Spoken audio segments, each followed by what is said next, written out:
Bakit nga ba hindi masyadong napapansin ang pagod o hirap ng isang ama kahit pareho naman silang nagsasakripisyo para sa pamilya? Siguro dahil mas visible ang role ng nanay sa araw-araw.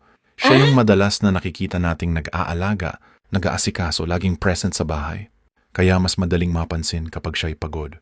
Samantalang ang maraming ama, lumaki sa mindset na kailangan matatag, kailangan provider, kailangan tahimik lang. Huwag magreklamo. Trabaho mo yan bilang lalaki. Kaya kahit pagod na, kahit stress na, kahit may mabigat na dinadala, madalas hindi nila ipinapakita. At kapag tahimik ang isang tao, minsan akala natin, okay lang siya, pero ang totoo, iba lang ang paraan ng pagdadala nila ng hirap.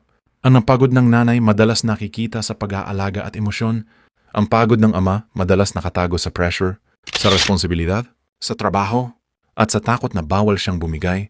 Hindi ito usapan ng kung sino ang mas nahihirapan dahil walang madaling maging magulang. Siguro, parehong kailangan marinig ng nanay at ama ang mga salitang, "Salamat, nakikita kita.